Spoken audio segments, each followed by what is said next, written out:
On out here, y'all. Come on in here. Let me share this shit. I didn't even hit share. I'm over here. If it freezes, I'm over here. I forgot to hit share.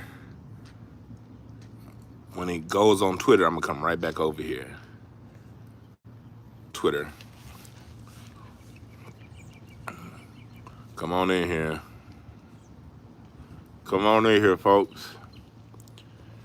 Yes, I'm on camera. I left my clippers at home. I probably do need to shave up some more, but I left the clippers at home. You know?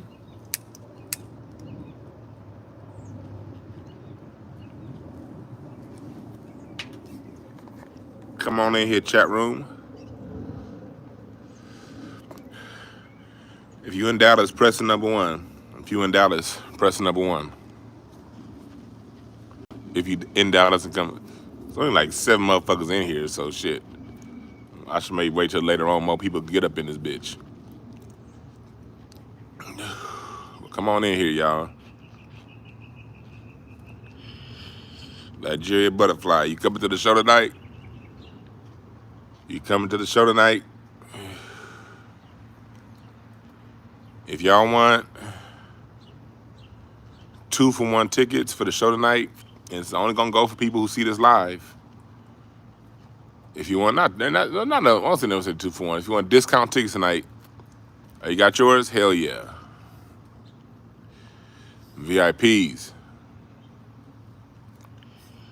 What's up, B Polly? This nigga said D. You in Detroit or some shit? Yeah, Nigerian, but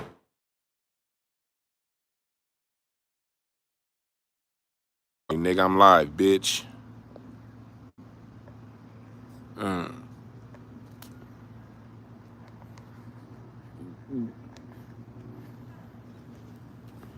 I'm live, hoe ass nigga. What's up, Snow? Oh yeah, you coming to LA soon? Hell yeah. LA's a beautiful city. Let me know. I should have brought my clippers. Damn, I just shaved my face yesterday morning, thinking, okay, if I shaved in the morning before the show, I'll be all nice and right. But my shit growing in fast? God damn.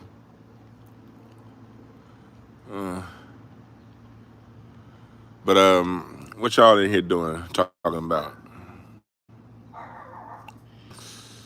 Show gonna be funny as hell tonight. Larry bitch ass gonna be there. He gonna be on the mic.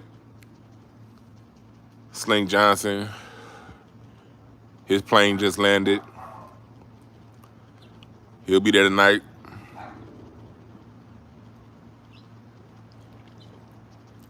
Hey, it's gonna be fun as fuck. It's gonna be fun than a motherfucker. It's gonna be a vibe. Yeah. B-Ball, you only watch boxing? Yeah. If I was in Detroit and the Pistons were the only team I had to root for, I wouldn't watch basketball either. Boxing is my second favorite sport behind basketball. It's basketball for me, then boxing.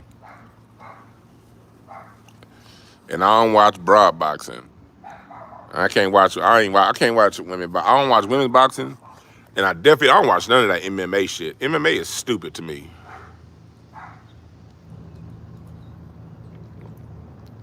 I wish. I cannot watch no motherfucking. I wish I would watch some goddamn UFC. Every time I try to get into it, I was reminded why I don't watch it. One, it's just too brutal. I don't like seeing somebody fall and then you pounding on somebody's head like that. That's savagery. I love boxing because boxing is a science. It's an art and a science. You know, boxing, it's a certain little thing to it. You know what I mean? It's not brutal. It can get brutal with somebody in that ring that don't know what they're doing. But boxing is not a brutal. It's not. It's very. It's a classy way of fighting.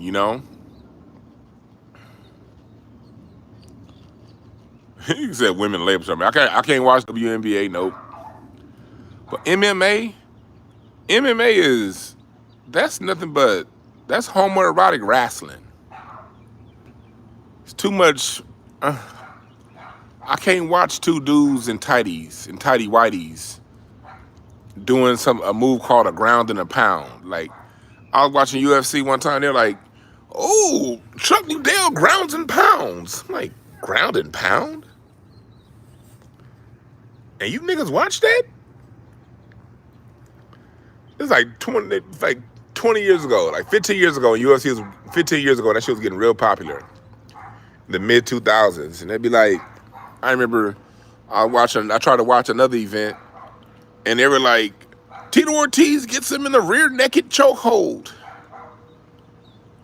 Rear naked choke. Why would a man want to get another man in the rear and naked? Why can't you just choke the nigga? Why you got to get on the rear and naked? Just the verbiage was like, this shit gay. And no disrespect to gay people, but that's not my thing.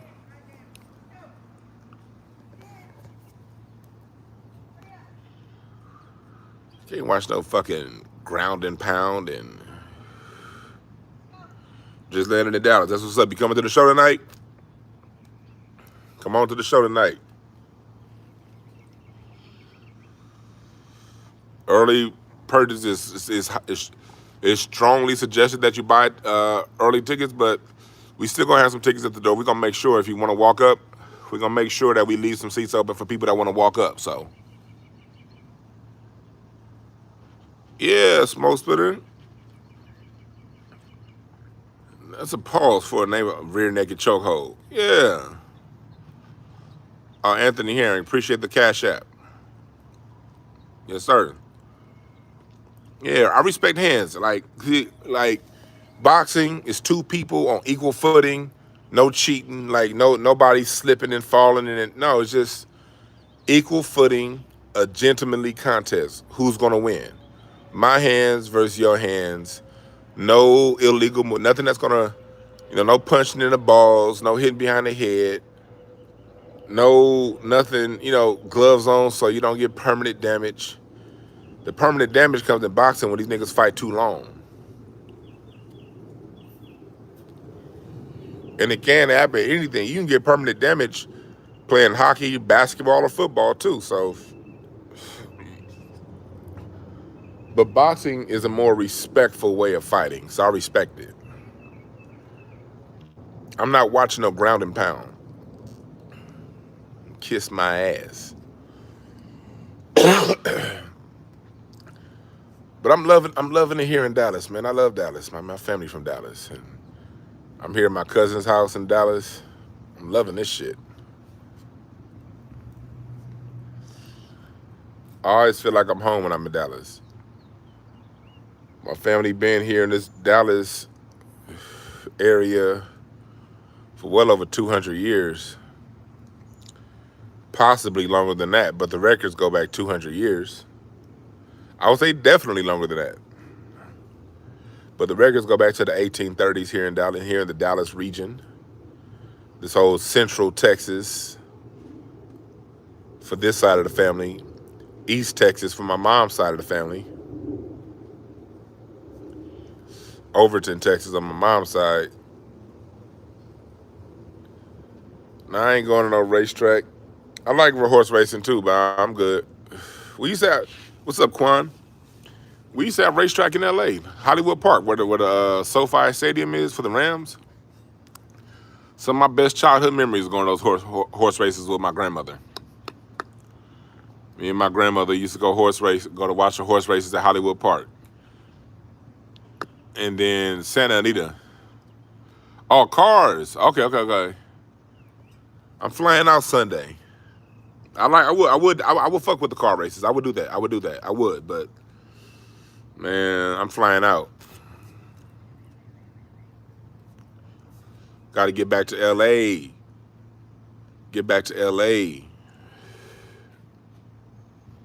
Because I'm also going to Lake Tahoe pretty soon. And when I go to Lake Tahoe, I'm going to be shrooming it up, nigga. When I go to Tahoe, I'm gonna do some lives from Tahoe, but I'm being Tahoe like, hey, hey, hey. Did I just see a rabbit fall out the sky? I'm gonna be shroomed up in Tahoe, boy. I'm taking me that week when I'm in Lake Tahoe, bro. I'm taking me at least an ounce of weed with me to Tahoe. At least I might take 2 ounces, cause I got a balcony room. I'm gonna be on my balcony smoking weed in nature all day and night, getting away from you niggas. So, yeah. So I'm gonna see y'all. We got 3 people here that's gonna be at the show tonight, and everybody that's coming, y'all bringing somebody, right? You're not coming by yourself, are you? Y'all bringing people? When you come, bring people. And yeah.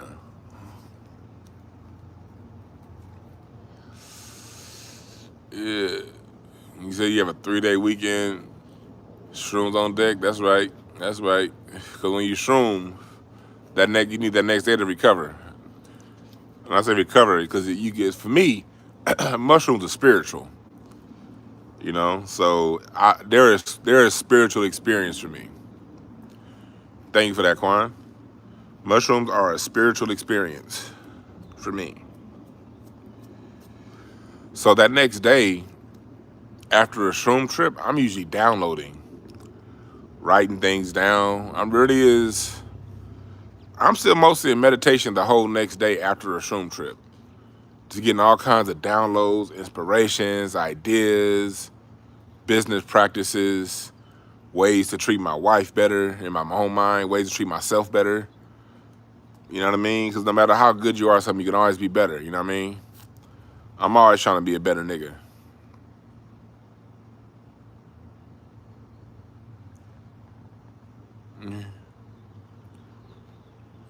You said it's a 4-hour trip to Dallas. Where are you, Pookie? It's a 4-hour trip to Dallas. Are you from Houston or something? I mean, you got time to get up here to watch the show tonight. All you Houston niggas got people up in Dallas y'all fucks with.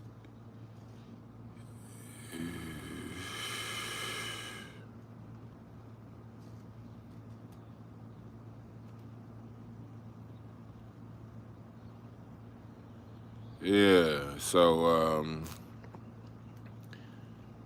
we gonna be at it tonight. Are you in an H? That's Frank Green, you in an 8? Yeah. Larry coming up from Houston right now. He got on one of the mega buses. That's probably why he was calling me. Let me know he here. Fuck that nigga though. So far, I've had about 9 people confirm that they're coming from Houston. Hopefully more comes, but I've had about 9 people so far confirm that they coming driving up from Houston. Either driving up or catching a mega bus.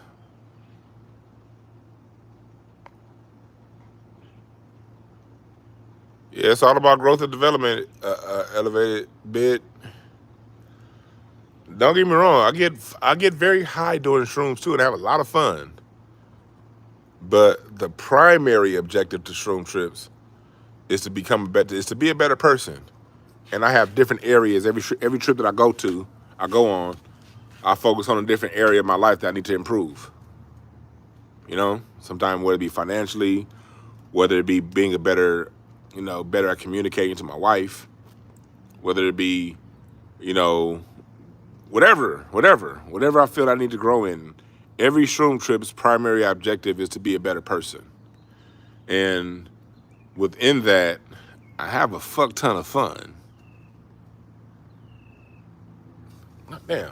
See, Texas got all these goddamn bugs and shit. Get away from me, nigga. See, I ain't gotta worry about this shit in LA.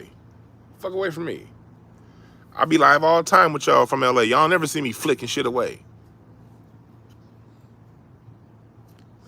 Texas, y'all got all kind of bullshit flying around here. at the Cash App and come on to this, get tickets for tonight's show. We got the meet and greet, the VIP. We got some special gifts for the VIP. Everyone that gets a VIP, we got some special gifts for y'all. I didn't want to announce it because I didn't know what it was going to be. I just knew it was going to be something a little extra. I didn't want nobody saying, you said.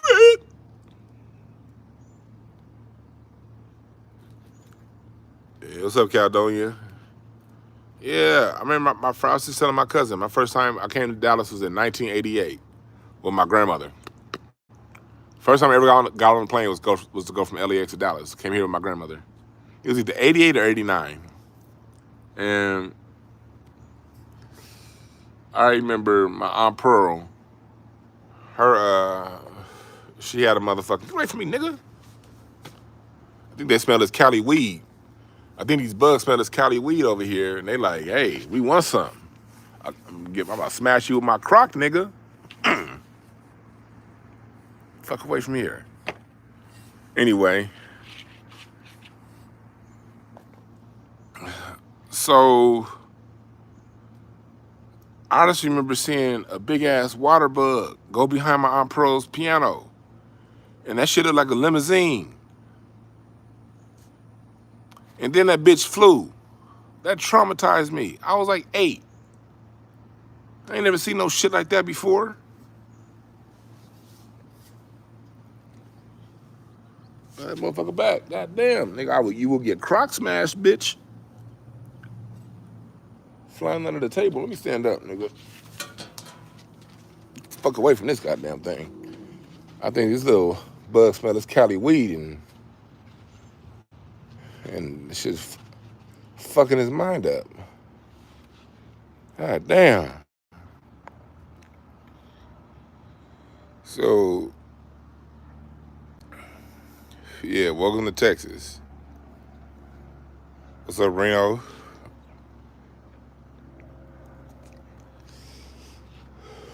Yeah, some of my best childhood memories is here in Texas, boy.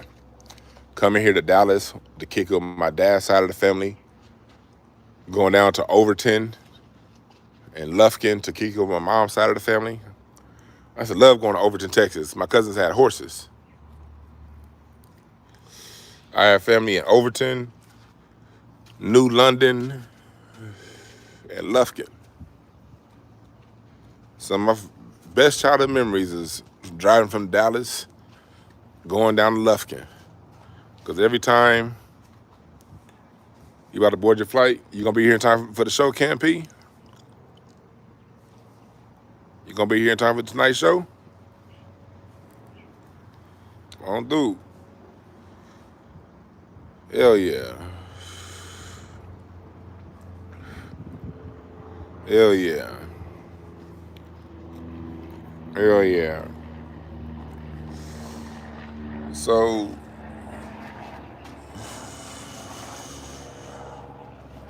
that's where we at with it.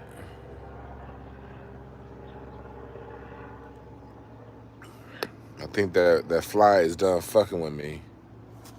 It's a big ass fly too, big ass Texas fly. I don't even think that was a fly. That was a flying wombat. Where the fuck that was? It was some shit that I don't see in California. Tell you that, goddamn it, I'm scared now. Whew. Well, my best childhood memories is riding horses in Overton, Texas, and petting horses in Lufkin. I love Texas. I love Texas. Now, I ain't never moving to this motherfucker.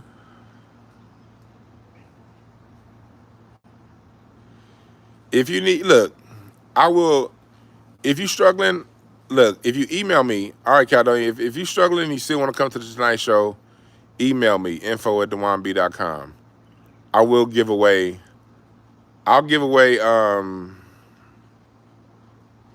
give away some tickets for tonight. All right, we'll do some ticket giveaways. I ain't doing a whole lot. Let me tell you, let's just talk turkey. Slink, Kamira, these motherfuckers live in L.A. Mike Murphy lives in Seattle. Larry lives in Houston. We had to fly niggas in, get niggas hotels, and pay them. Fly in DJs and rent out a venue on Memorial Day weekend. So yeah, a brother needs to get that. That's just been, it's business. But I do understand, look, I know how it is to be in hard times too. I'm not gonna let I'm not gonna let this stop me from blessing people, because I know what hard times is like. So I'm not here to shame anybody on hard times at all. Like, I know what the fuck that's like. I be needing some motherfucking help. So if it's like that, man, just email me, info@DwannBrown.com. I'm gonna give away some tickets. All right, I'm gonna give away some tickets. Just let me know. It's gonna be a very limited amount.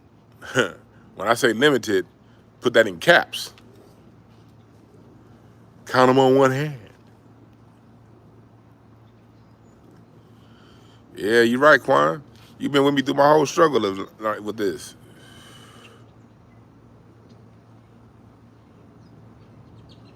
So nigga said strap on spelled backwards is no parts. That's funny. It's a graduation tonight. That's what's up.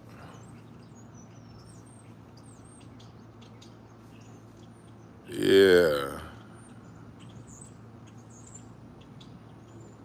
So what's up, Sinister? Yeah, we gonna be in Oak Cliff tonight.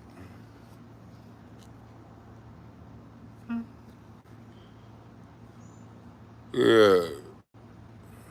Don't ever say Cali soul food is trash. No, the fuck is not. Nigga, my mother-in-law is from Alabama. Shit. My wife's soul food? Fuck out of here. I mean, Larry said that. When Larry moved to LA, Larry was like, and then it's still spots like, what's his name? Doolin Soul Food? Shit, nigga. The Soul Food Kitchen in Gardena, nigga. Look, it's my everybody. Larry will tell you if he in the chat room. Larry's from Houston. And I got other people from the South. When they come to LA, I send their asses right to the Soul Food Kitchen. This nigga Larry heard about the Soul Food Kitchen from other niggas from Texas. He didn't even hear about that shit from me. Larry is from Houston. And Larry heard about the Soul Food Kitchen from somebody else from Houston. And then he was like, Dwan, the last time Larry was out here, he was like, in LA, he was like, you ever go to the spot called the Soul Food Kitchen? I said, nigga, it's a half a mile from my house. I go all the time. Yeah, nigga, don't shit. The only bad soul food in LA is in white neighborhoods. Black people don't fuck around in LA. That's one thing. Y'all be tripping. Y'all outsiders really don't know LA. Y'all really don't. You gotta be south of the 10 in some proximity to the 110 freeway. That's LA.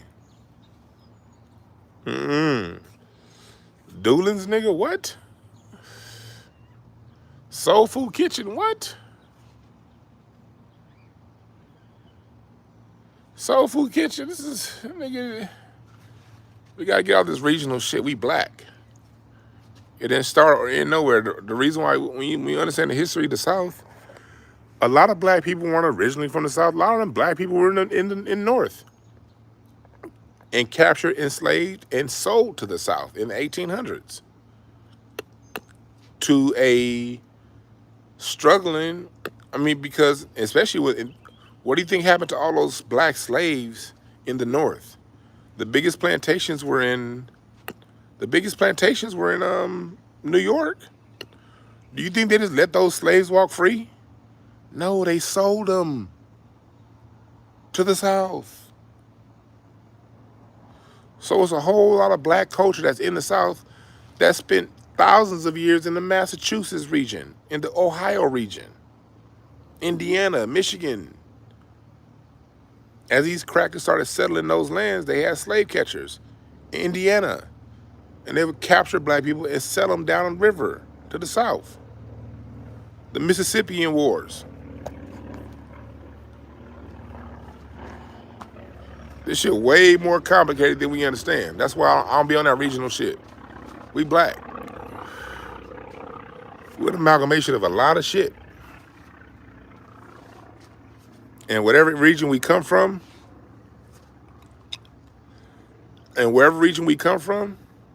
that's where we come from. That's where we at. Like cause and let me answer your question, Pookie. Why can't I admit it? Because if it came to dick swinging, the LA dick is bigger than all y'all's most of the time. So it's no point. But it's no point. When we came to LA, we developed our own culture here, independent from the South. LA has its own unique culture, as does anyone. When you move to a new place after a generation, that's its own culture. One generation. The people who moved from somewhere, they brought that, but them kids developed their own culture.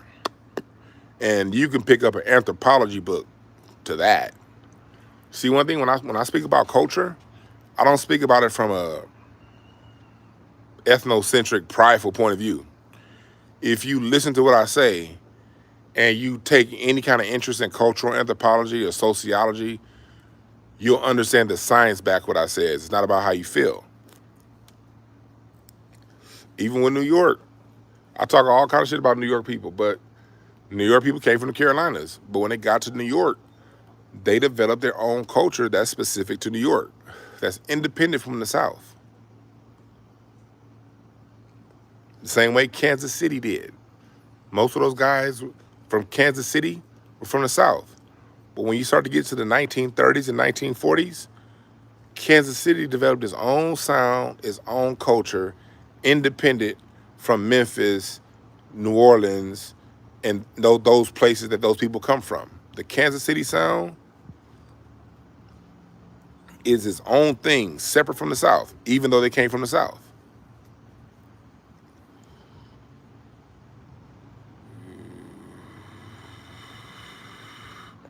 Yeah, that's right, Black Pink Bang. It's just different flavors of black cultural greatness. That's all it is. I'll never shit on somebody else. I've been in Seattle. My first time in Seattle was last year. I had such a good time. Seattle has an alternative black culture that whole alternative hippie type culture, that's a black culture out of Seattle. It's no less great than black culture in Mississippi.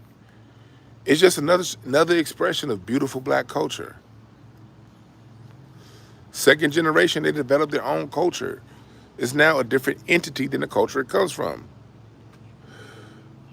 Because culture is something that adapts to its environment. Again, let me say that one more time. Culture adapts to its environment. That's an essential core of culture.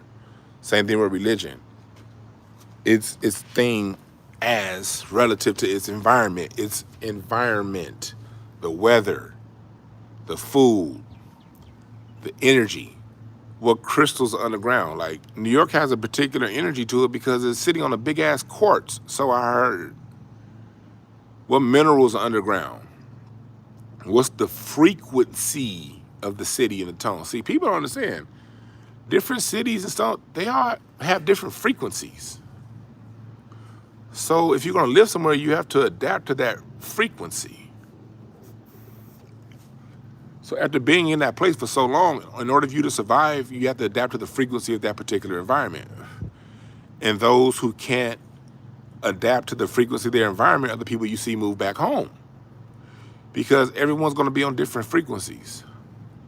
And my frequency is no better than your frequency. Your frequency is no better than mine. We're just on different frequencies. It's like radio.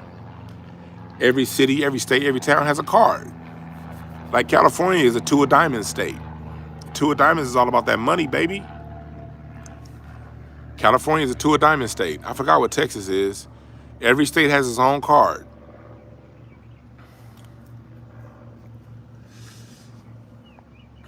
Every state has its own sign.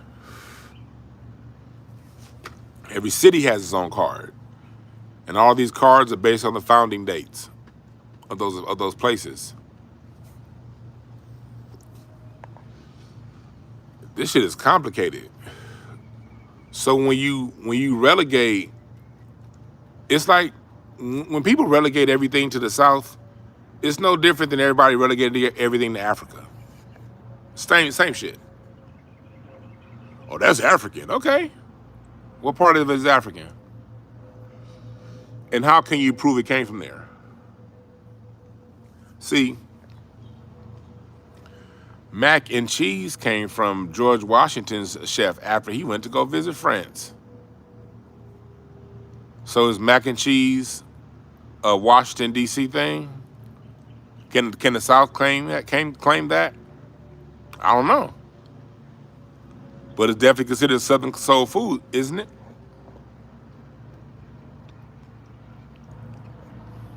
The drums, they play different on different sides of the country. Everyone has its own vibe. Everything has its own vibe.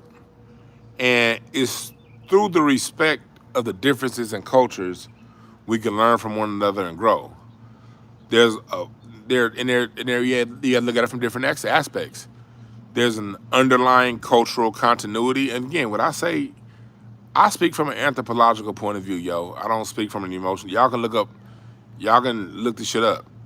And if you ever want to understand culture better, I encourage you to look up and understand anthropology better.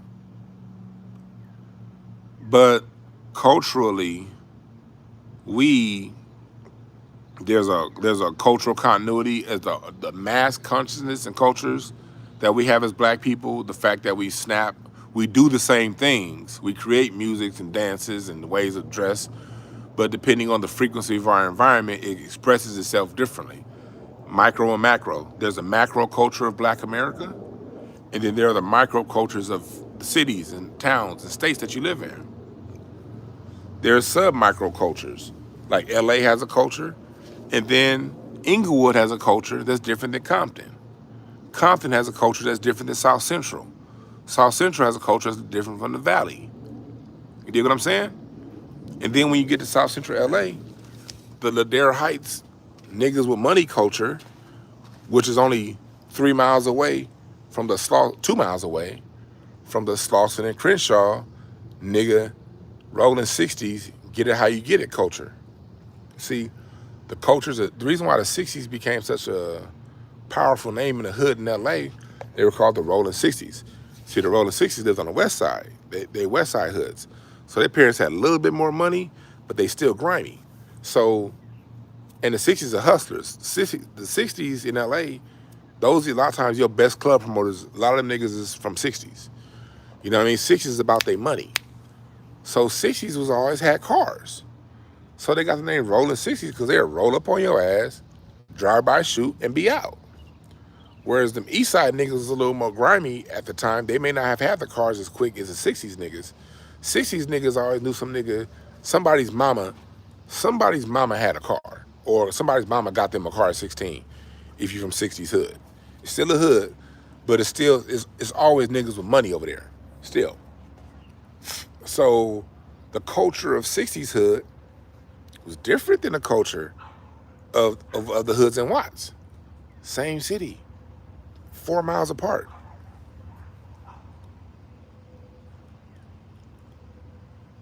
Culture. So you don't know it came from the South, is what I'm saying. Same thing like a lot of your Jamaican music. Do you know there were over 140,000 Black Americans that were shipped off to Jamaica in the 1840s? And a lot of your Jamaican musical people are directly descended from the black people who were shipped from America to Jamaica.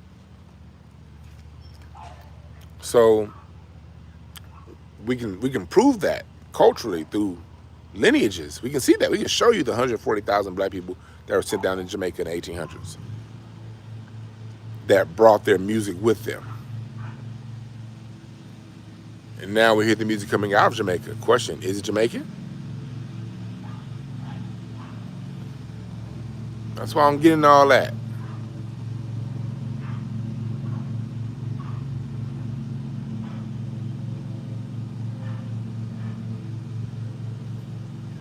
don't get in all that. We as black people need to come together as black Americans, whether you're from the South, from the East Coast, the Midwest, the North, the West, and unite under a cultural continuity of blackness. And we can shuck and jive and be like, oh yeah, that's the LA sound, that's the Houston sound, that's the New Orleans sound. We can do that. But the minute somebody from LA want to talk about what we do in LA, that's actually very rude and disrespectful. You'd be like, it's from the South. That's very disrespectful. Because again, what part? The South is huge. The South goes from Texas to Florida. From Virginia to Texas. That's a massive area. What part? My father-in-law, his music came from Gaston, Alabama. Is that the same as Maurice White's music, who came from Memphis, Tennessee? Could the sound of Earth, Wind & Fire have taken off in Memphis? Even though Maurice White is from Memphis, he had to get that Chicago energy. That's where he met Ramsey Lewis.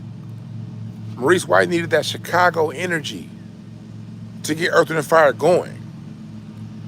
And then you hear how Earth, Wind & Fire sounded in Chicago versus when they moved to LA. And when it came to this Sunshine, you literally hear their sound open up like a flower when it got seeded with that LA energy. Without the LA energy, Earth, Wind & Fire ain't that light, bright sound that you hear. You can hear it in the music. Maurice White grew up and went to high school with David Porter from Stax Records. They went to high school together. But the Stax sound of music is way different than Maurice White's sound of music. Maybe because Maurice White's sound was flowered with Chicago energy and LA energy.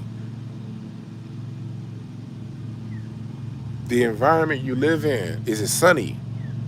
That's going to decide, is it gloomy? If you're in a place that's always gloomy, you're probably going to have a lot of music in minor chords. Dark.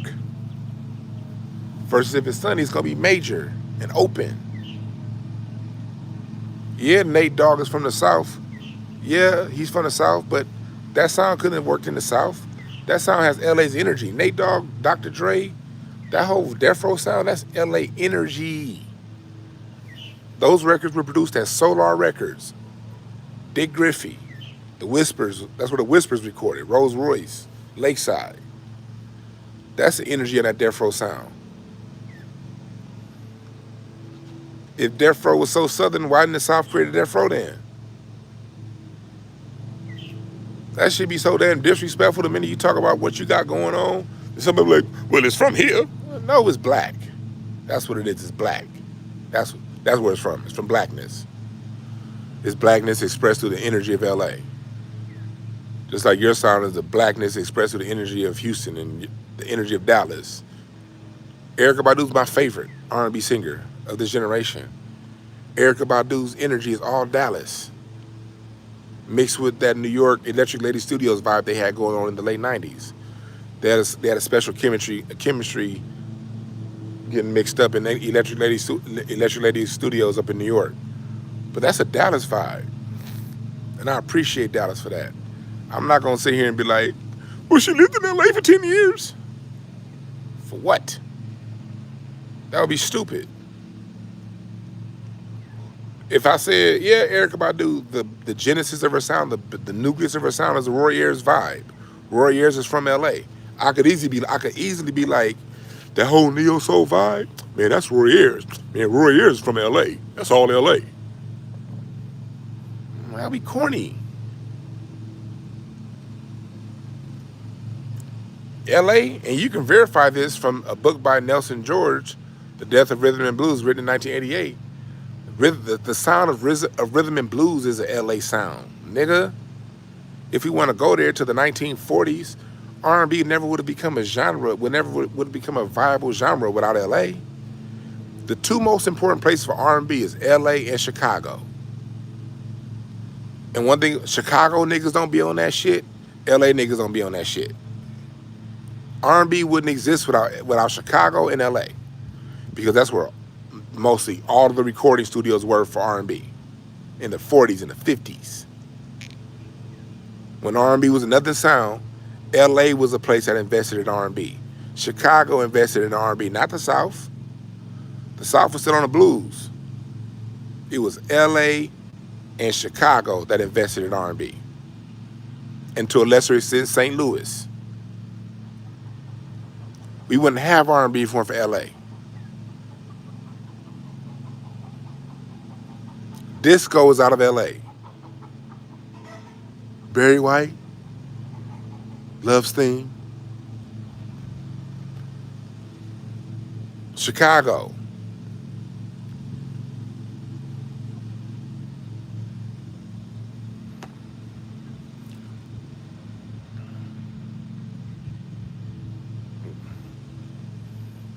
You dig? Again, like I say, because I don't see as LA dude, I could go so many places where we not only were successful a long time ago. What's up, Miss D? I can go to where we're still successful now, and then turn around and say,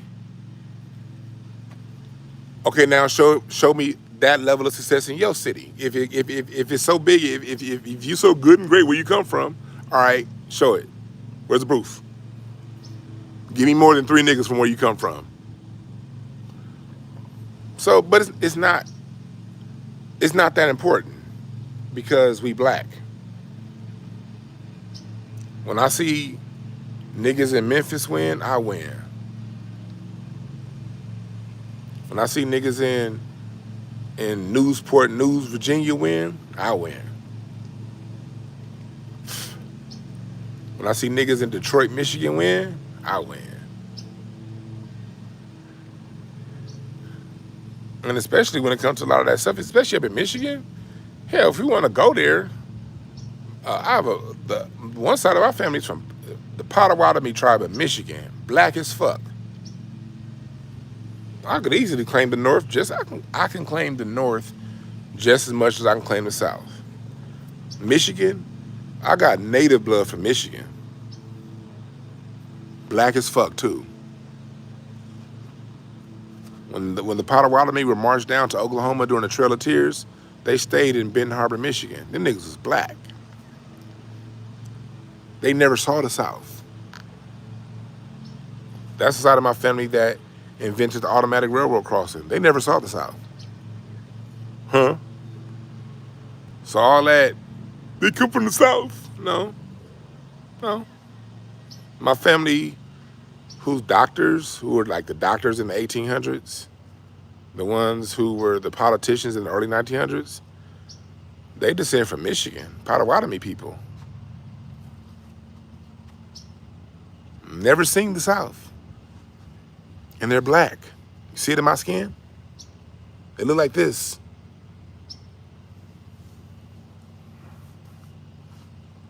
Get off that regional beefing. It's bullshit. It's bullshit. But I've been on here way too long. I gotta get ready for the show tonight. You email me, yeah, I'll get you. I'll send you. I will give some tickets away if you want to get in tonight. I'll get you a comp code for 2. But all right. So y'all remember, y'all have a good time. And I'm gonna see y'all tonight. I'm gonna see y'all tonight. Me, Sling Johnson, Kamira White, Larry Goodwell, Mike Murphy. Get your tickets. See you tonight. The ticket link is in the bio.